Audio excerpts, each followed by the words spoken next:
हर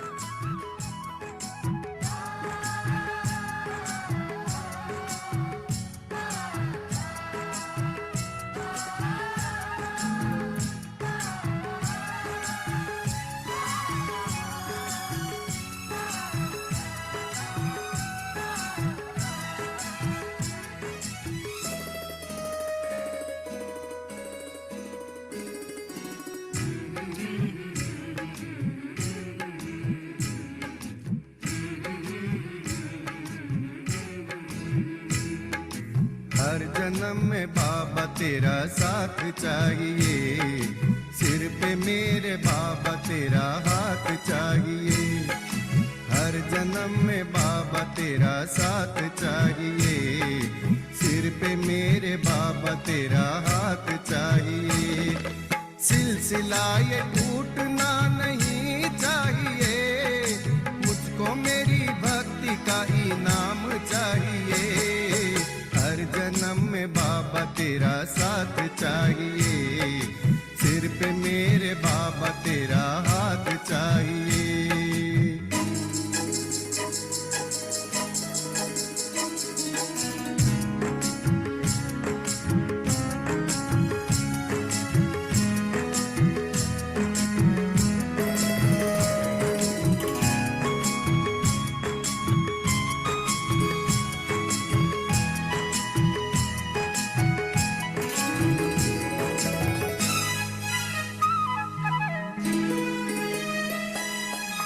मेरी आंखों में तुम समाए हो, सारी दुनिया में सबसे प्यारे हो।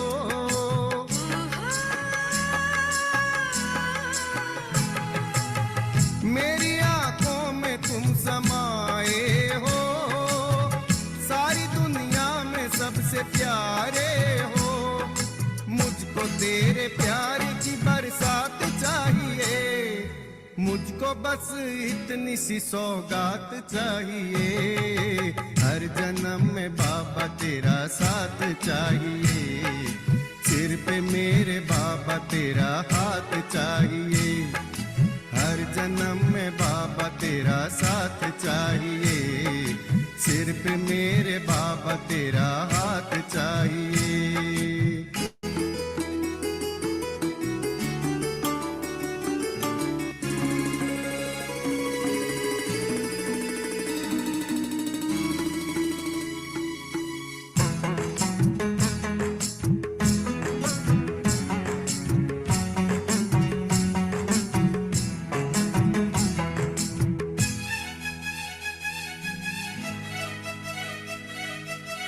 मेरी दुनिया को तुम बसाए हो, मेरे जीवन को तुम सजाए हो।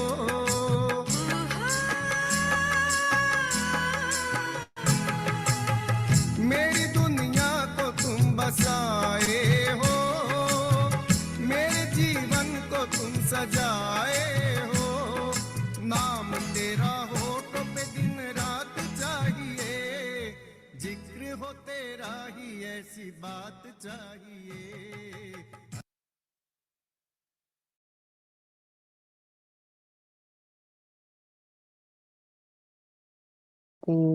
जयंती दीदी, ओम शांति अरुणा बहन, ओम शांति सभी को।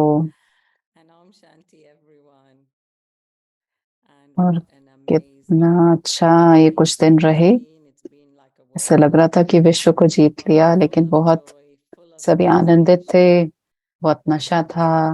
और अभी अशरीरीपन का अनुभव हो रहा है, क्योंकि सभी ने दिन रात काम किया, सेवा की, इतने आनंद से, इतने नशे से। तो सभी बहुत ही हल्के फील कर रहे हैं अभी तक, और बाबा के कार्य का यही अजूबा है। और बहुत सारे यहाँ बीकेस आए थे, 1700 के करीब।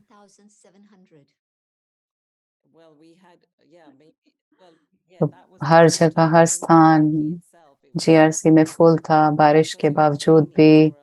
कुछ कॉन्फ्रेंस रूम में बैठे थे, कुछ दूसरे हॉल में बैठे थे, डाइनिंग हॉल में भी।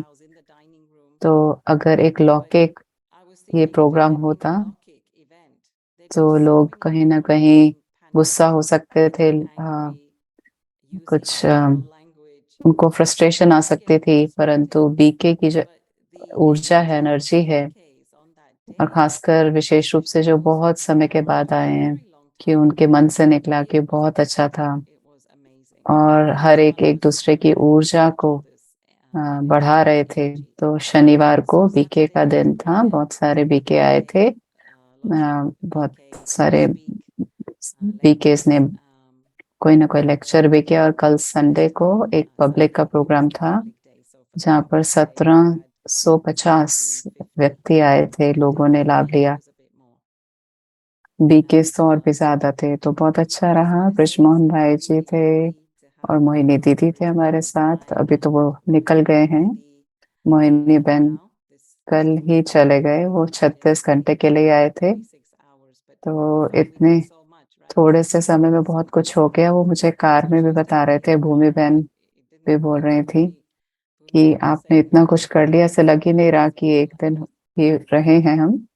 तो मैं कुछ भोग जो संदेश लेकर के आई थी, उनमें से कुछ पंक्तियां शेयर करूंगी कि बाबा हम सभी को बहुत बड़ी भागी पहनना चाहते थे, और हम सब विशेष और जरूरी एक एक बच्चा है, और विजयी रत्न है, विजयी आत्मा है। और जो लाइन मुझे छू गई वो थी कि ब्राह्मण का कल्चर है, वो विश्व को पर राज्य करेगा।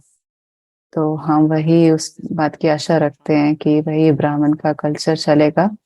अभी हम जयंती बहन को सुनेंगे, और जयंती बहन से 2 दिन का समाचार भी, उनका विचार भी सुनेंगे, और मुर्लिका रिवीजन भी सुनेंगे। धन्यवाद अरुणा बहन, और बहुत अच्छी ऊर्जा थी, बहुत श्रेष्ठ थी।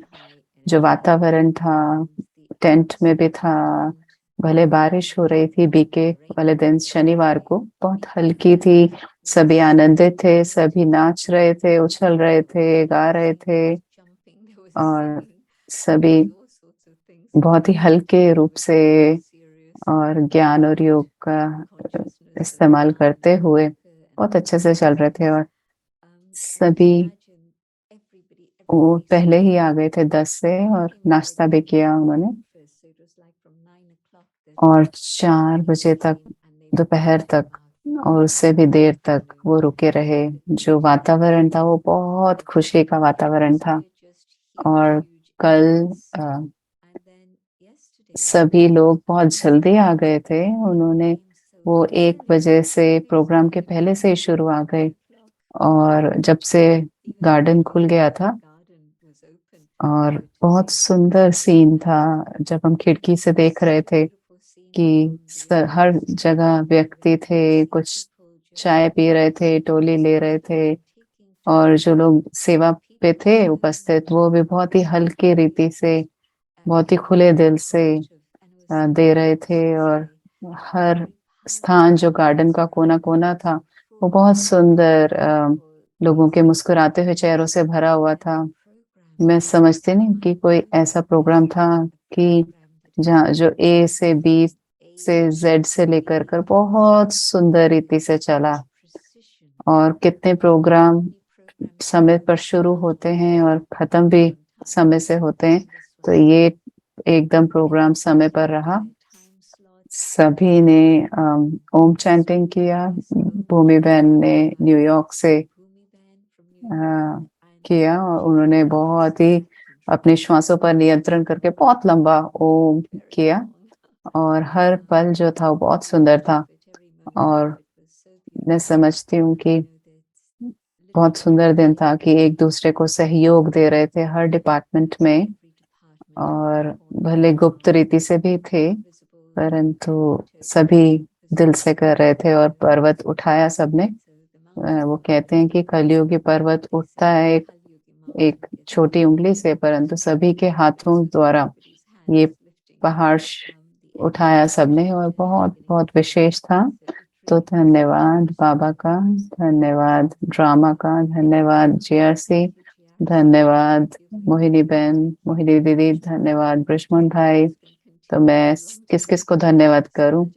तो धन्यवाद जीसीएच को भी, क्योंकि GCH ने भी मदद किया, भले भोजन में, भले टेक्नोलॉजी में।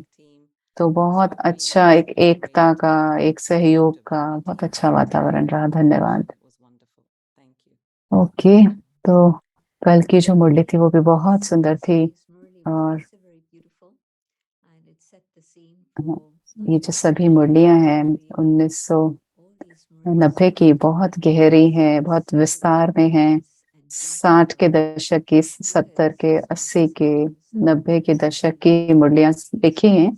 तो वो जो गहराई, वो जो बाबा लेकर के जाते हैं आत्मा के स्थिति पर, और अलग अलग माया के रूपों को भी बाबा ने बहुत विस्तार से समझाया है। तो वो हमारे सामने एक प्लेट पर था, हमें कुछ चिंतन करने की भी जरूरत नहीं है। और सभी बाबा ने एक एक कड़ी को दूसरे से जोड़कर हमारे सामने रखा। आप समझ सकते हैं कि कैसे बाबा मम्मा कर्मातीत बन गए बिना अव्यक्त मुरलियों के। और हमारे को तो इतनी पालना मिली है अव्यक्त मुरलियों से, और साकार मुरलियां भी आधार हैं, परंतु अव्यक्त मुरलियों से द्वारा ही हमारी पालना हो रही है इतने समय से। और बाबा हमें बहुत मदद दे रहे हैं।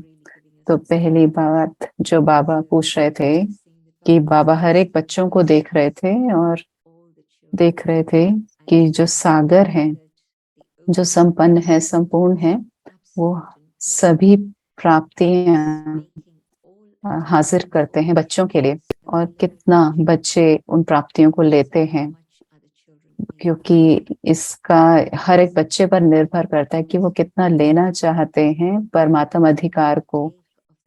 तो बाबा ने कुछ 10% या 20% नहीं दिया किसी को, परंतु ये है कि हम खुद कितना लेते हैं। तो बहुत सुंदर एक रोचक एक बाबा ने प्रश्न पूछा कि हम नंबरवार क्यों होते हैं। और बाबा ने बहुत कुछ समझाया है, नंबर पहला, दूसरा, तीसरा कई सालों से। परंतु इस मुरली में बाबा ने एक विशेष पॉइंट बोला कि कितनी कितनी स्तर तक हम अपने अंदर वो धारण करते हैं, बाबा की द्वारा जो प्राप्तियां हमें मिलती हैं और अपना बना लेते हैं उनको। तो हम अपना अधिकार उस हिसाब से पाते हैं, और नंबर उस हिसाब से पद प्राप्त करते हैं। तो बाबा ने कुछ 3, 4, 5, 6 ऐसा नहीं बोला, परंतु वो ड्रामा में पहला और दूसरा नंबर तो फिक्स है ड्रामा में, परंतु तीसरा, चौथा, तीसरे से 8 तक लेकर के नंबर खुला है। तो सब मार्जिन है सभी के लिए कि 100 के नंबर में आना या 16,000 के नंबर में आना, जिसके लिए भी हम आशा रखते हैं। तो ये सभी खुला है। बाबा ने कभी नहीं कहा कि अभी एंट्री नहीं है। हम उतना ही कोशिश करते हैं जितना हमारे अंदर क्षमता है, और हम सच्चाई से आगे उसको धारण करते हैं। तो बाबा ने हर एक बच्चे को देखा, और देखा कि बच्चे नंबरवार हैं अपनी अपनी क्षमता के हिसाब से। बाबा ने एक प्रश्न पूछा, हम मुरलियों में सुनते हैं बात कि कुछ भी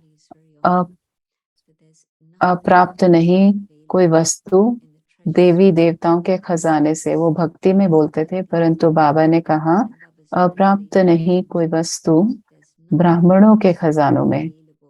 तो बाबा का प्रश्न था कि क्या आप वो अनुभव अभी करते हैं कि उसका आप अनुभव करेंगे अंत में, विनाश के थोड़ा पहले। तो बाबा ने कहा वो जो महिमा है वो अभी की है। और वो किसकी महिमा है? क्या वो उनकी महिमा है जो अभी आने वाले हैं, या फिर नहीं, वो आपकी महिमा है? क्योंकि हम ब्राह्मण ही अभी पुरुषार्थ करते हैं काफी लंबे समय का, तो हम ही उनको धारण करके, सब कुछ धारण करके, और फिर जरूर से हम वो सारे खजानों को आज अनुभव कर पाते हैं। और बाबा ने फिर कहा कि कैसे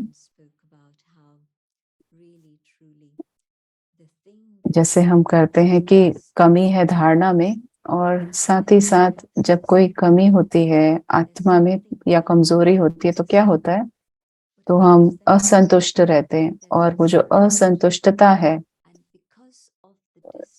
कई प्रकार के प्रश्न उत्पन्न होते हैं। तो बाबा ने इन दो शब्दों के साथ बहुत खेला, प्रसन्न चित्त, खुशी जो हमारे चित्त में है, ये बाहर की खुशी नहीं, एक स्माइल के रूप से, मुस्कुराहट के रूप से, परंतु कोई भी हमें वो छीन ना सके। और दूसरी तरफ बाबा ने कहा प्रसन्न चित्त, तो क्या मेरे चित्त में, जो आत्मा में, मेरी स्मृति में कोई प्रश्न है? बार बार घड़ी घड़ी प्रश्न आते हैं कि क्यों हुआ ये इस तरीके से, ऐसे नहीं होना चाहिए था, ये ठीक नहीं था, ये ऐसे हो सकता था। तो ये सारे प्रश्न जो उत्पन्न होते हैं और चित्त में रहते हैं, तो वो हमारी खुशी को नष्ट करती है। तो या तो प्रसन्न चित्त, खुशी की स्थिति, या फिर प्रसन्न चित्त जिसमें बहुत सारे प्रश्न हैं। तो एक है जहाँ पर हम प्रश्न पूछते हैं समझ के लिए, परंतु दूसरा है कि हम संशय के आधार से प्रश्न पूछते हैं कि ये क्यों हुआ, ऐसे नहीं होना चाहिए था, ये मेरे साथ क्यों हो रहा है, वो किसी और के साथ क्यों नहीं हो रहा। तो ये बहुत सारे प्रश्न जो संशय के आधार पर आते हैं, भगवान के प्लान में, ड्रामा में, दूसरों के प्रति जो हमसे आगे हैं या हमसे पीछे हैं। तो जब बहुत सारे प्रश्न होते हैं और वो हमें अंदर ही अंदर खाते हैं, तो हमारी खुशी चली जाती है, वो तो है ही। और साथ में हम उन आत्माओं को देखने लगते हैं जिनके पास समय है और जगह है और इन इन कहानियों को सुनना चाहते हैं, क्यों, क्या की। और बाबा ने कहा कि उस घड़ी सभी बहुत मजे लेते हैं, बहुत, जैसे एक भोजन कोई बहुत स्वाद होता है। तो जब एक कोई किसी की बातें कर रहा हो गॉसिप के रूप से, तो बहुत ही इंटरेस्ट आता है। तो एक दूसरे की बात करना और फिर कहानी बनाते हैं, तो बहुत कहानी बड़ी और बड़ी हो जाती है। तो एक से दूसरे पे जाती है और दो लोगों के बीच में। और अगर हमने गारंटी है कि जो कुछ भी हो रहा है मेरे अपने निश्चय और कितना मैं बाबा पे निश्चय रखता हूँ, विश्वास है, और ज्ञान और योग का अनुभव कितना है, तो मेरी स्थिति खुशी की और स्थिरता की, मैं वो छत्र छाया दे सकता हूँ जो माया की धूप से बचाए और औरों को वो अनुभव हो, वो शीतलता का, वो शांति का। उस छत्र छाया में मैं अपने आप को वो वृक्ष की तरह समझूं, संतुष्टता के आधार पे, तो वो छाया देना औरों को। परंतु अगर हमारे अंदर वो संशय है अपने अंदर, तो बहुत सारे प्रश्न आएंगे और हम, हो सकता है क्या कहेंगे कि हाँ, हम आपके साथ सहमत हैं, आप, हाँ, ऐसे नहीं होना चाहिए। तो हम नीचे और सामने वाली आत्मा को भी नीचे करते हैं, वो भी नीचे हो जाती है। वो तो पहले ही कमजोर थी, परंतु जिस तरीके से उन्होंने बोला और हमने कहा कि हाँ वो सही है, तो हम कहते हैं कि हमारा बड़ा दिल था, इसीलिए हमने बस सुन लिया, उनको बोलना ही था। तो मैं वो व्यक्ति बना कि उनका दिल हल्का किया हमने। ठीक है, उनका दिल खाली हुआ, परंतु वो कहाँ आ गई बात कि वो बाहर छोड़ दिया या फिर खुद में धारण, आत्मा में धारण कर लिया। तो वो बोझा आत्मा ने धारण कर लिया, तो वो एक से दो में गया और दो से फिर वो चार में जाता है। वो रहता नहीं है एक में या दो में नहीं ठहरता। तो ये बातें फैल जाती हैं और वातावरण खराब हो जाता है, और हर समय हम इस प्रकार के कर्म में भागीदारी बनते हैं, तो हमारी खुशी का जो पैमाना है वो धीरे धीरे धीरे नीचे होता जाता है। और जैसे वो मीठी स्मृतियां हम उस व्यक्ति के लिए जो रखते थे, वो उसकी जगह वो सारी नकारात्मक चिंतन आ जाती है, और कानों में भी जैसे आग लगती है जब हम उनके बारे में सुनते हैं, बोलते हैं। तो बहुत एक बड़ा डिस्टेंस, एक बहुत बड़ा जगह आ जाती है हमारे बीच में। तो एक छत्र छाया दे पाना, एक दूसरे को एक सुकून दे पाना, ये बहुत सुंदर बाबा ने एक चित्रण स्पष्ट किया, रखा हमारे सामने। तो अपनी वो स्थिति तक पहुंचना कि सामने वाला जो बहुत प्रकार की बातें कर रहा है, क्या मैं बोल सकती हूँ कि धन्यवाद? नहीं, फुल स्टॉप लगाओ। या फिर हम ये ऐसा अनुभव करते हैं, महसूस करते हैं कि हमें उनको हल्का करना है। क्या हम वो परमात्म छत्र छाया को अनुभव कर सकते हैं कि उनकी नकारात्मकता हमारे तक ना पहुंचे और हमारे निश्चय को ना हिलाए, क्योंकि निश्चय बहुत सूक्ष्म है। आज है, कल माया हमारा टेस्ट लेगी, वो हमारा आधार को हिलाने की कोशिश करेगी और हमारे राज्य को, हमारे तखत को भी हिलाएगी। तो हमें बहुत स्थिर रहना है अपने अपने तखत पर। और बाबा ने कहा, इस स्थिति में जब माया आती है हमें हिलाने के लिए, तो बोलना है, तो माया को असल में जाना चाहिए सलाम करके। तो हमें माया को सलाम नहीं करना, परंतु माया हमें सलाम करके जाए। और प्रश्न अपने को लेकर के, दूसरों को लेकर के, यज्ञ को लेकर के, ये सारे प्रश्न उत्पन्न होने लगते हैं। और जैसे गर्म हवा है और साकार मूल्यों और अव्यक्त रिविजन मूल्यों में जब हम जाते हैं, तो देखना है कि कहाँ तक हम अपने आप को उस रास्ते से अलग कर रहे हैं। और हम किसी को भी समझते हैं जिस पर हम भरोसा करते हैं, तो अभी तो कम्युनिकेशन के साधन बहुत अच्छे हैं, और आप इन बातों में कईयों से आप बात कर सकते हैं, किसी कोऑर्डिनेटर से, नेशनल कोऑर्डिनेटर से, रीजनल कोऑर्डिनेटर से। परंतु साथ में खुद प्रेरणा लेने के लिए, धारण करने के लिए ये हम कर सकते हैं, और औरों को भी प्रेरणा दे सकते हैं ऐसा करने के लिए अपने मिसाल के रूप से। क्योंकि दूसरे को सिखाना अपना मिसाल दे करके बहुत अच्छा है, बजाय कि बोल करके सिखाना। तो अपने आप को एक एग्जाम्पल के रूप से औरों को शिक्षा देना, तो सभी सीख लेते हैं उससे। तो बाबा ने कहा है कि कैसा हमें औरों के भी प्रश्नों से उनके पेश आना है, परंतु अपने भी प्रश्न जो उत्पन्न होते हैं उनको भी कैसे हमें आगे लेकर के चलना है। तो बाबा ने और भी 3 शब्दों का इस्तेमाल किया, बहुत सुंदर शब्द बाबा हिंदी में इस्तेमाल करते हैं, नाम, मान, शान। मेरा नाम, मेरा मान और मेरी शान। नाम, मान और शान। तो बाबा ने इस पूरी यात्रा पर लेकर के गए कि किसके आधार से क्या होता है। तो पहली जो स्थिति है नाम की, तो बाबा ने कहा ये चीजें सभी को चाहिए होती हैं। क्या आपका नाम है?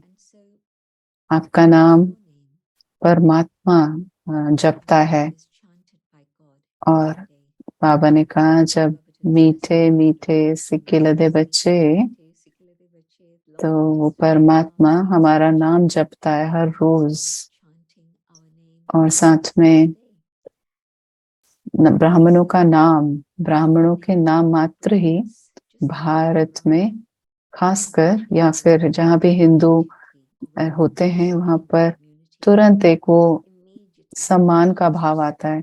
तो ब्राह्मण कोई साधारण व्यक्ति नहीं है, भले आजकल वो गृहस्थी हो गए हैं, परिवार है, आजकल कोई ना कोई कार्य भी करते हैं जॉब के रूप से, क्योंकि उनको अपना शरीर निर्वाह करना होता है। तो वो जो ब्राह्मण है, हमारे नाम मात्र से, उनके नाम ही, उनके कोई उनके नियम भी नहीं होते हैं पवित्रता के, पहले होते थे, परंतु उनका जो भोजन है वो सात्विक होते हैं। परंतु आजकल तो वो भी ब्राह्मण जो है दुनिया के आधार से वो भी अनेक प्रकार के भोजन कर लेते हैं, तो वो शुद्ध रहने की कोशिश करते हैं जहां तक वो रह सके।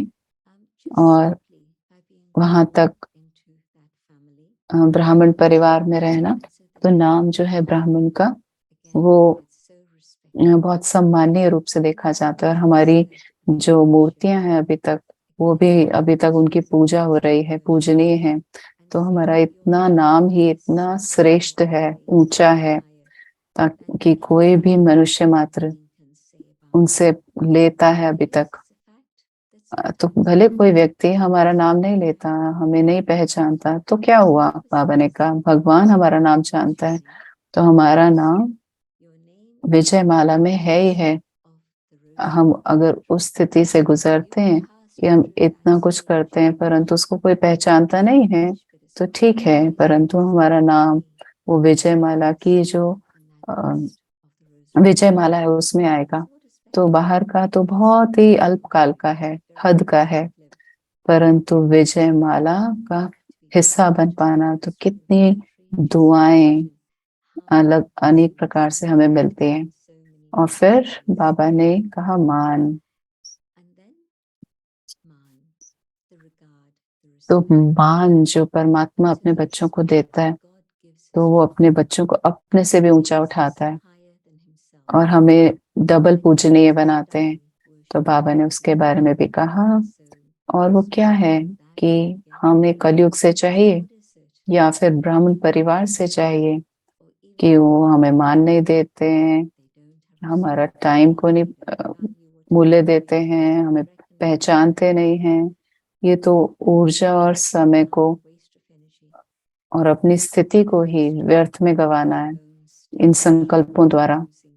तो याद रखना, सच्चा मान जो बाबा मुझे दे रहा है, और वो मान जो हम हर पूरे कल्प में मिलता है, तो हमें चिंता करने की जरूरत नहीं है कि दूसरे हमें मान दे रहे हैं या नहीं। परंतु अगर हम अपनी स्थिति को कायम रखते हैं, तो वो जो स्थिति है, मान की जो स्थिति है, वो सबसे ऊंची है, जो कोई भी व्यक्ति हिला नहीं सकता। और फिर बाबा ने शान की बात की। वो सबसे ऊंचा शान जो है वो है अपना ऊंच महाराजा महारानी के रूप से सम्मानित होना, तखत पर बैठना, ताज धारण करना। और यहाँ परमात्मा हमें अपने दिल तखत पर बिठाता है और लाइट का ताज हमारे सिर पर पहनाते हैं, जिम्मेवारी का ताज भी संगम पर पहनाते हैं। तो कौन सा और प्रकार का तखत हमें चाहिए? तो इस पर थोड़ा चिंतन करना। जो हाल ही की जो हिस्ट्री थी रानी और महारानियों, राजा रानियों की, द्वापर युग से, वो युद्ध की थी, हिंसा की थी, किसी की मृत्यु हो गई, कोई जेल में चला गया। तो ये इस प्रकार का इतिहास हम सुनते हैं हमारे सभी पाठ में, भले भारत में या इंग्लैंड में या अलग देशों में। तो उनका युद्ध हुआ, फलाने स्थान पर हुआ, उनको हार मिली, उन्होंने तो पूरा हार और जीत का और हिंसा पर आधारित पूरी इतिहास। पर और आज के जो राजाएं हैं उनको इतनी चिंताएं हैं उनके सिर पर, तो वो जो ताज है वो कांटों का ताज है, लाइट का या फिर रत्नों का ताज नहीं है। तो हमें वो नहीं चाहिए। हमें क्या चाहिए? हाँ, हमें बाबा के दिल तखत पर बैठना है, और वो ऐसा स्थान है आनंद का और शान का और पूरी सुरक्षा का, जहां हमें कोई छू नहीं सकता, कोई हमें प्रभावित नहीं कर सकता। वहां परमात्मा अपने बच्चे को प्यार कर रहे हैं और बाबा से बच्चे वो प्यार का अनुभव कर रहे हैं और रिटर्न में भी दे रहे हैं। तो बाबा कहते हैं हर रोज अपनी स्मृति में अपनी सर्व प्राप्तियों को स्मृति में लेकर के हो। ऐसे नहीं कहना कि मैं तो बाबा का बच्चा ही हूँ, मेरे को तो बाबा याद रहता ही है। और अगर हम अपने चार्ट को देखें तो कितना मिनट हमने बाबा को याद किया पिछले घंटे में, या फिर योग में भी कितना कितना मिनट हम बाबा से सही में संबंध जोड़कर रहे। तो याद रखना, स्मृति रखना मर्ज रूप से बहुत अलग है। ऐसे इससे सोचना कि मैं तो हूँ ही बाबा का बच्चा, मैं तो योग में ही हूँ। हाँ, अच्छा है वो स्मृति रखना, परंतु स्मृति को प्रैक्टिकल में लेकर के आना वो बहुत जरूरी है। तो बाबा ने कहा वो स्थिति जिसमें हम अपनी सर्व प्राप्तियों की स्मृति में रहें, उनका अनुभव करें, और ये अनुभव करना कि बाबा ने मुझे सब बहुत ज्यादा दिया है। और अगर हम उस स्मृति को इमर्ज रखेंगे तो हमें संतुष्टता का अनुभव होगा, और संतुष्टता के आधार से हमें प्रसन्नता का अनुभव होगा। अगर हम संतुष्टता का अनुभव नहीं करें और असंतुष्टता का अनुभव करें, तो यानी सारी नकारात्मक जो है वो आत्मा से निकल रही है। तो ये सार रूप से कल की मुरली का है, और कितने सुंदर रीति से बाबा ने ये सारे राज खोले कि आत्माओं, मनुष्य आत्माओं के अंदर में क्या चल रहा है, ब्राह्मण आत्माओं के अंदर क्या चल रहा है, और अंदर से विश्व में क्या चल रहा है गुप्त रीति से। अरुणा बहन, बहुत बहुत धन्यवाद। जयंती दीदी जी, बहुत अच्छा है हमेशा आपसे सुनना। जयंती बहन, हम वापस जाएं, बहुत गहरा पॉइंट था, आध्यात्मिक शान के बारे में सुना और अभिमान के बारे में सोचना। कई बार हम अपने अभिमान को आगे रखते हैं, उस पर आधार टिकाते हैं, क्योंकि हम अपने को पहचान देते हैं। हमारा विकारी जो हिस्सा है, हम कई बार उससे उसको आगे रखते हैं। तो क्या सच्चा मान है? और दूसरा प्रश्न है कि आप अपने मान को बना करके रखते हैं, तो क्या फर्क है स्वमान में या मान में और अभिमान में? तो मेरे अनुभव के आधार से जयंती दी बोल रहे हैं कि जब मैं श्रीमत पर एक्यूरेट चलती हूँ, बाबा के आदेश पर पूरा फॉलो करती हूँ, तो बाबा की मौजूदगी का अनुभव करती हूँ, और मैं समझती हूँ वो मेरा मान है, वो मेरा स्वमान है, और मैं अपने से सच्चाई के रूप से चलती हूँ, क्योंकि मैं चयन करती हूँ वो रास्ता जो बाबा ने मुझे दिखाया है।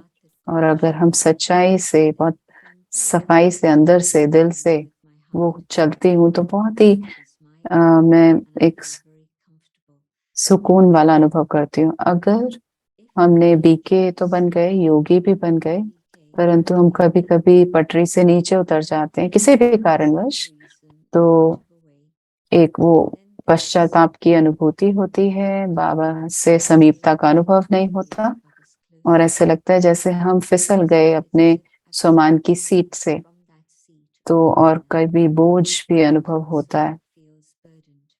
तो जब हम सब कुछ श्रीमत पर चलते हैं, हल्के हैं, खुश हैं, तो हम अपने स्वमान पर चल सकते हैं।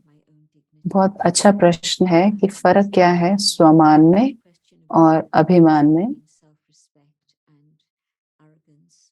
तो बाबा ने बताया है आज भी, कल की मुरली में, तो बाबा ने बहुत ही सुंदर रीति से बताया कि बाबा ने बहुत ही स्पष्ट इसके बारे में समझाया है कि अगर आपके बारे में कुछ कहा जाता है और आपको अपमान की अनुभूति होती है, वो अभिमान है।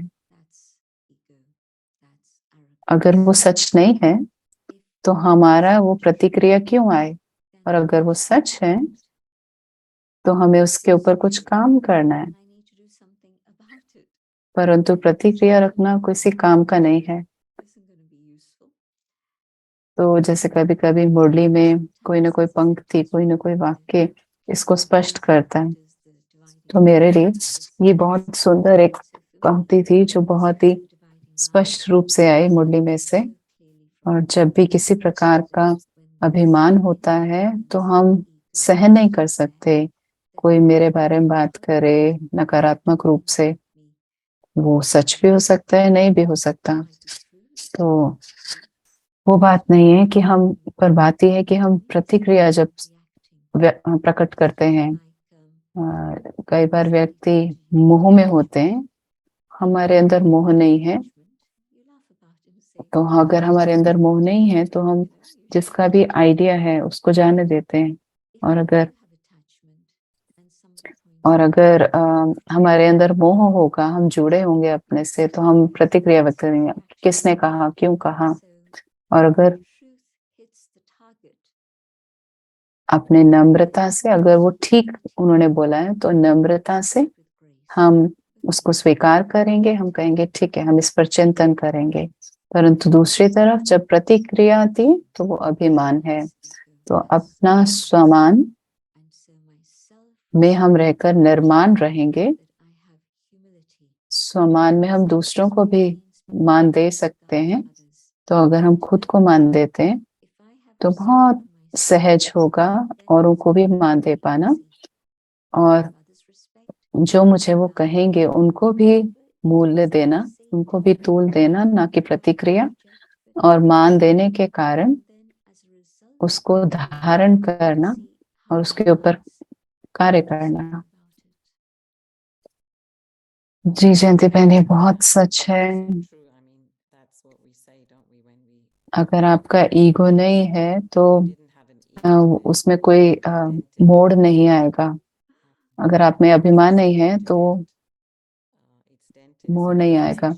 तो जयंती बहन, एक और प्रश्न आया है कल से, क्या ये मेरा अधिकार नहीं है कि बहुत ही हम दया भाव से बात करें या फिर हमें मान और शान से और पेश आए। एक तो है कि हम प्रतिक्रिया रखते हैं, कि क्या इस बात पर थोड़ा और रोशनी डालेंगे,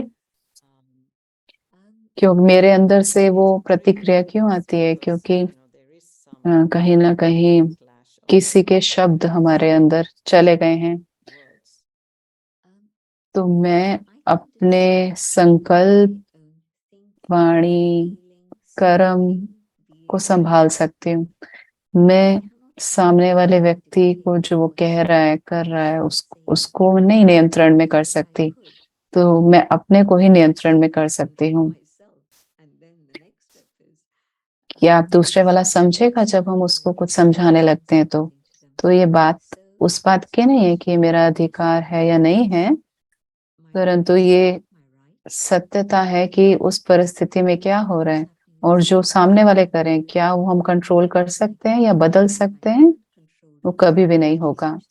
परंतु साथ में और आप ये भी देखते हैं कि जब हम याद रखते हैं हर रोज, वो अपना मान रखना और धन्यवाद देना बाबा को, जो भी उन्होंने हमें दिया है, और अपनी सर्व प्राप्तियों को सामने रखना हर रोज, हर रात को, और वो जरूर से हमें मदद करेगा।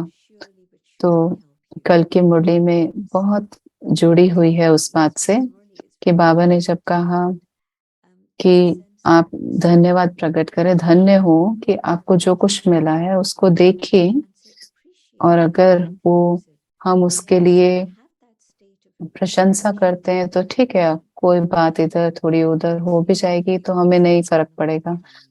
और अगर हमारे अंदर वो संतुष्टता है, प्राप्तियों की असंतुष्टता है, तो अंदर कहीं ना कहीं वो जगह खाली है, तो हम वो स्वमान को स्थायी नहीं रख पाएंगे और प्रतिक्रिया निकलेगी। तो हमें याद रखना होगा कि बाबा हमें हमारे बारे में क्या कह रहे हैं, और उस स्मृति में रहना कि मैं सत्य स्वरूप से क्या हूँ।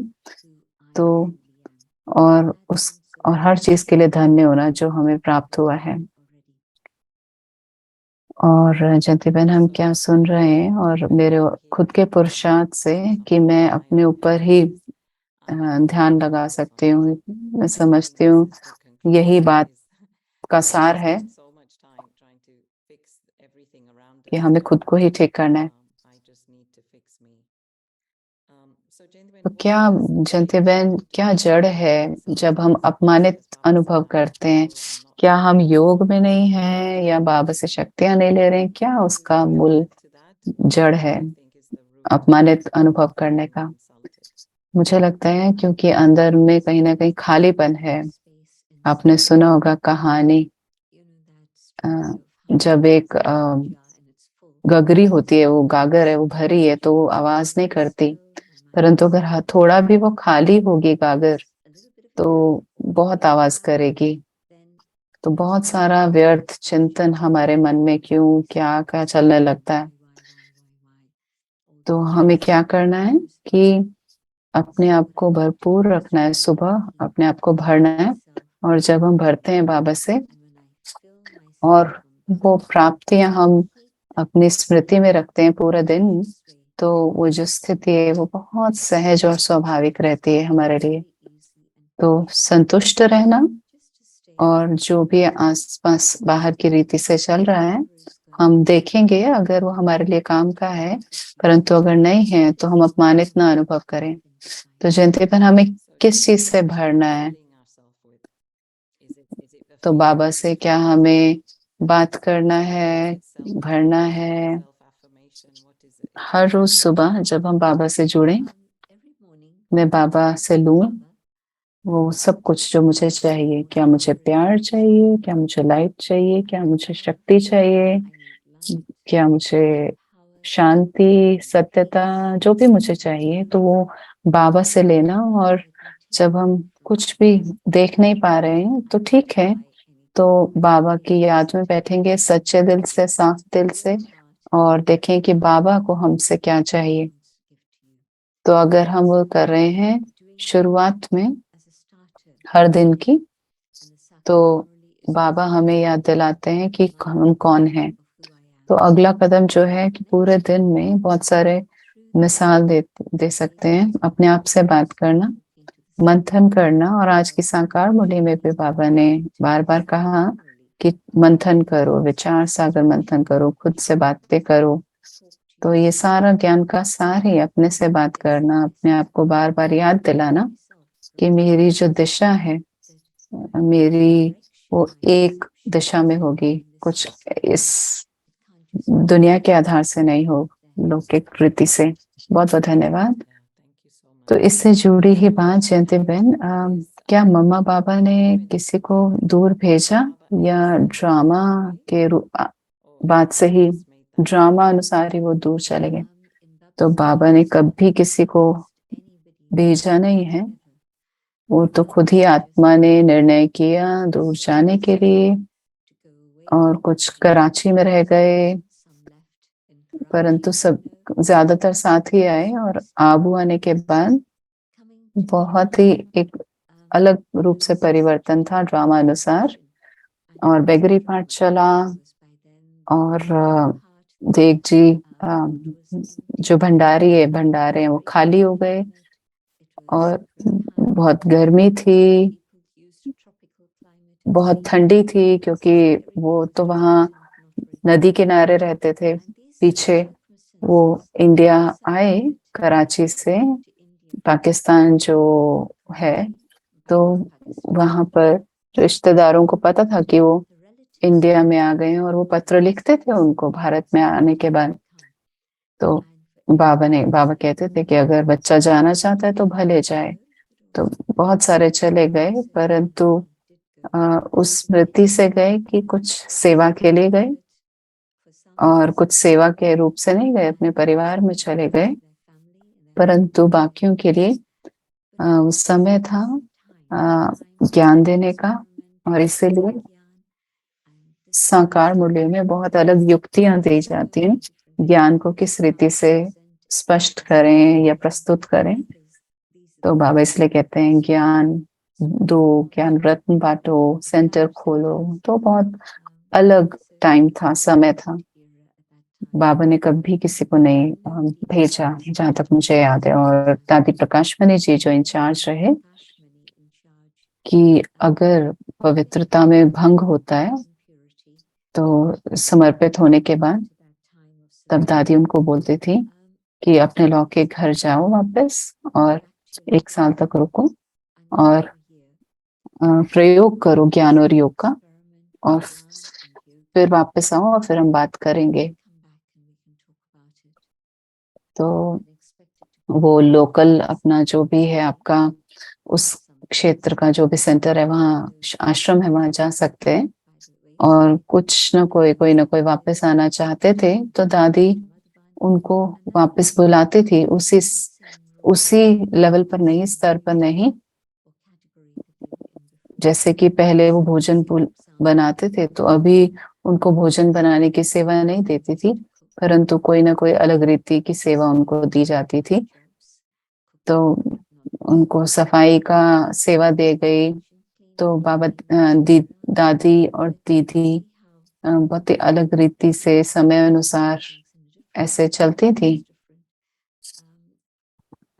जी धन्यवाद। और हम प्रश्नों पर चलते हैं जो चैट में आई हैं। तो आपको कैसे पता होगा ये ठीक है? एक परिस्थिति में जब हम कुछ सीखते हैं, और क्या परिस्थिति को ऐसे ही छोड़ दें, क्योंकि कई बार पुरुषार्थ करने के बाद भी उनसे कोई ना कोई हमें परेशानी हो रही है। बहुत अलग अलग परिस्थितियां हैं, सीन हैं। तो मेरा जो प्रश्न होगा कि क्या वो ज्यादा बंधन खड़ा करेगा अगर हम छोड़ देंगे? बहुत ही प्रैक्टिकल परिस्थिति है। एक महिला अपने पति को छोड़ती है, तो उस समय वो नहीं समझ पाती कि कितना मोह है अपने पति के साथ, बच्चों के साथ। वो ऊपर आता है समय अनुसार। और क्या महिला जो है वो पढ़ी लिखी, वो जॉब कर सकती है? क्या अपने ऊपर वो चल सकती है? अगर वो चल सकती है तो अच्छा है, तो उनको आजादी से चलने दो, अपने पैरों पर खड़े होने दो। परंतु जो समस्या आती है इन परिस्थितियों में, और ज्यादातर महिला पवित्रता पर उनमें समस्या आती है। परंतु अगर महिला पढ़ी लिखी नहीं है, और हमें सच में पता नहीं कि वो यज्ञ में क्या कर सकती है, तो बहुत बड़ी परिस्थिति हो जाती है। और उस स्थिति पर महिला के ऊपर है कि वो क्या करना चाहती है अपने भविष्य में।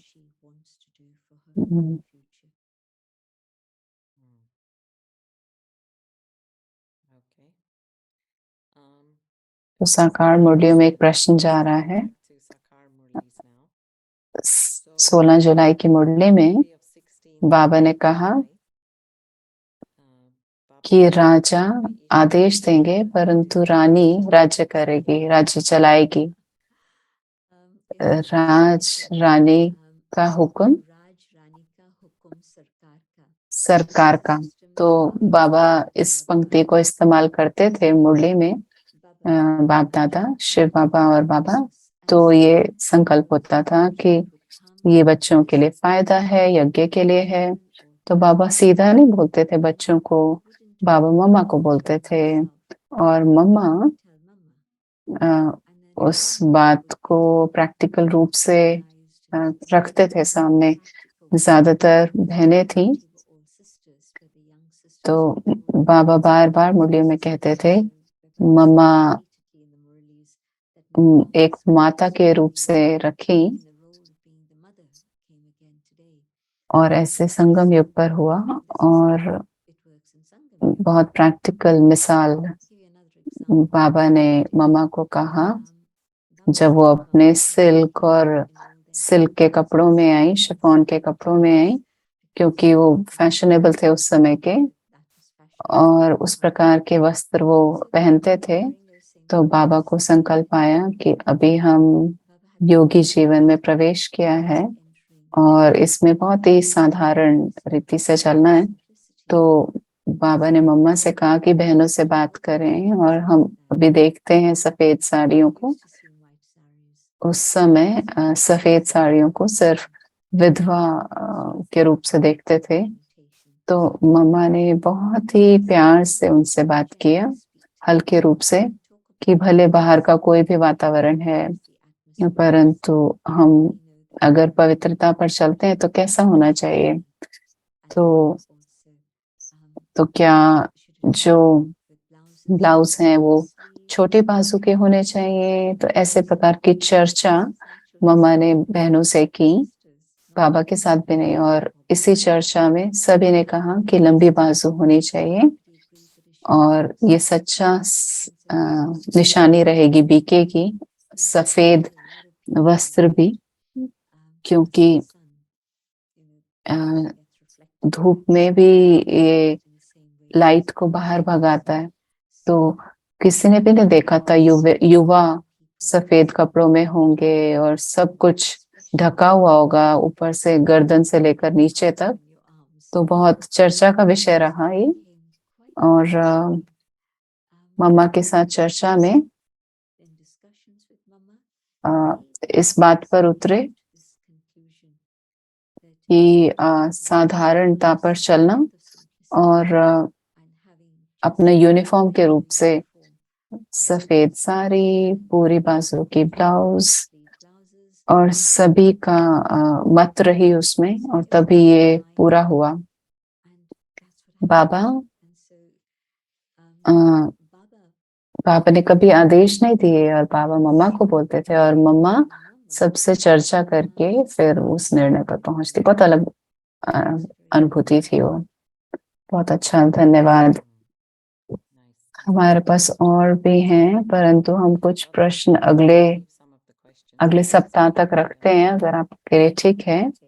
तो कुछ बात है जिस पर ध्यान देना है। और ये व्यक्ति बोल रहा है कि कुछ ऑनलाइन बीके की कमेंट्रीज हैं यूट्यूब पर, तो उसमें मेडिटेशन होता है जिसमें हम देखते हैं अपने खुद की मृत्यु और अपने लौकिक संबंधियों की मृत्यु को देखते हैं, ताकि हम उस न्यारेपन का अनुभव कर सकें। क्या ठीक है ऐसी कमेंट्री को देखना? मुझे नहीं लगता ये बहुत फायदेमंद है, क्योंकि ये बहुत दुख को उत्पन्न कर सकता है अपने अंदर और दूसरों के अंदर, जिसकी जरूरत नहीं है। बस याद रखें कि ब्राह्मण के रूप से हम विश्व के एक स्टेज पर हैं, सभी हमें जानते हैं ब्राह्मण के रूप से। तो हमें एक मिसाल रूप से प्रस्तुत होना है।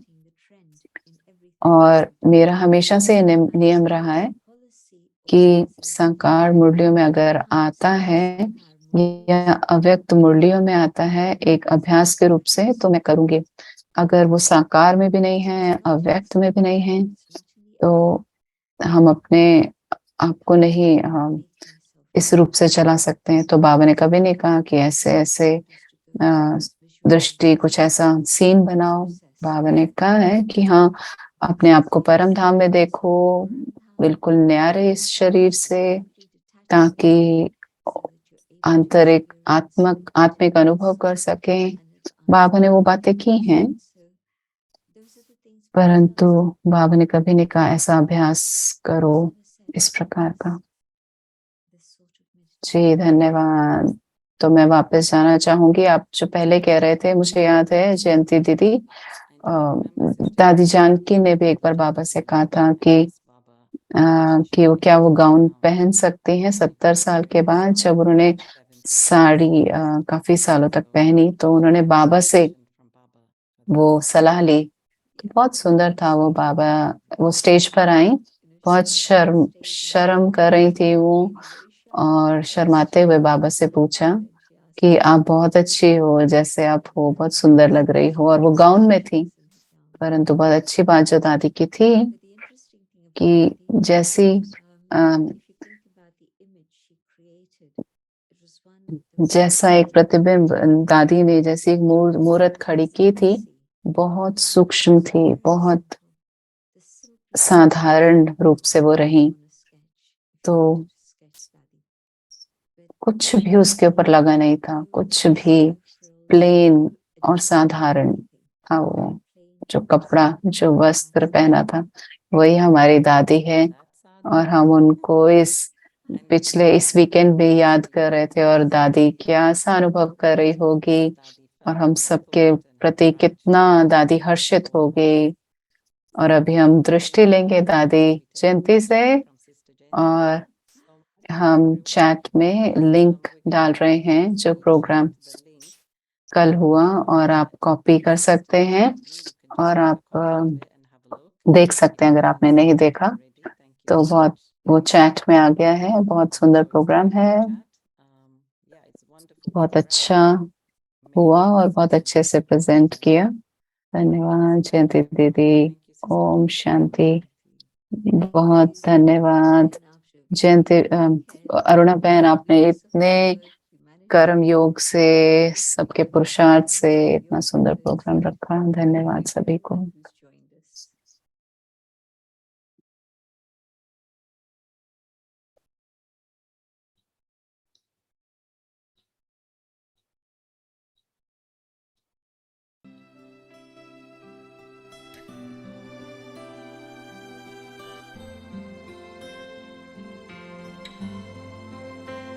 In your eyes,